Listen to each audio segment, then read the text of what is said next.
আপনারা যারা অনেকেই লোন নিয়েছেন কিন্তু সিভিল হয়তো খারাপ হয়ে গেছে কোনো কারণে, যে অ্যামাউন্ট ঠিক সময়ে দিতে পারছেন না বা ইএমআইটা ঠিক সময় দিতে পারছেন না।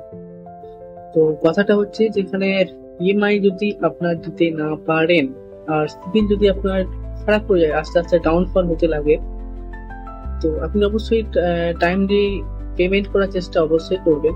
তারপরেও যদি সিভিলে কোনো সমস্যা দেখা যায়, তাহলে সিভিলে একটা অপশন আছে, ওখানে দেখবেন ডিসপুট civil.com এ গেলে পরে দেখতে পাবেন, আমরা ভিডিওতে উপরে দিয়ে দিচ্ছি।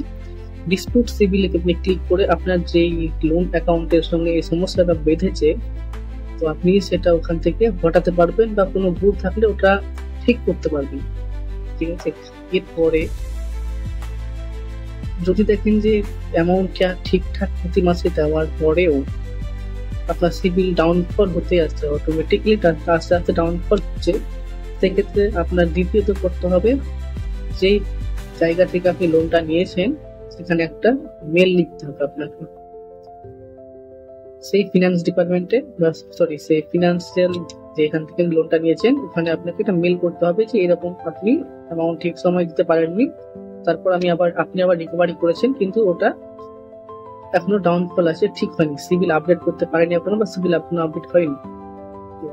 এটা হচ্ছে 2 নম্বর পথ। আর 3 নম্বর হচ্ছে, আপনি সিপিগ্রাম তো আমাদের ভিডিও দেখেছেন, সিপিগ্রাম ভিডিওতে গিয়ে ওখানে একটা লজ করবেন। বাট আপনি ফার্স্ট যেটা আপনাকে বললাম, আপনি সিভিলে গিয়ে ডিসপিউট রেজ অবশ্যই করবেন। সিভিলে গিয়ে ডিসপিউট রেজ করলে পরে ওখানেই কোর্ট শেষ হয়ে যায়, ওখানে রেজুলেশনটা 30 দিন সময় লাগে, 30 দিনের মধ্যেই কমপ্লিট হয়ে যাবে। ঠিক আছে, তারপরেও যদি কোনো সমস্যা হয়ে থাকে তো আমাদের নিজের নাম্বার তো থাকছেই, আমরা আপনারা যখন কল করতেই পারেন, সমস্যার কিছুই নাই। ঠিক আছে।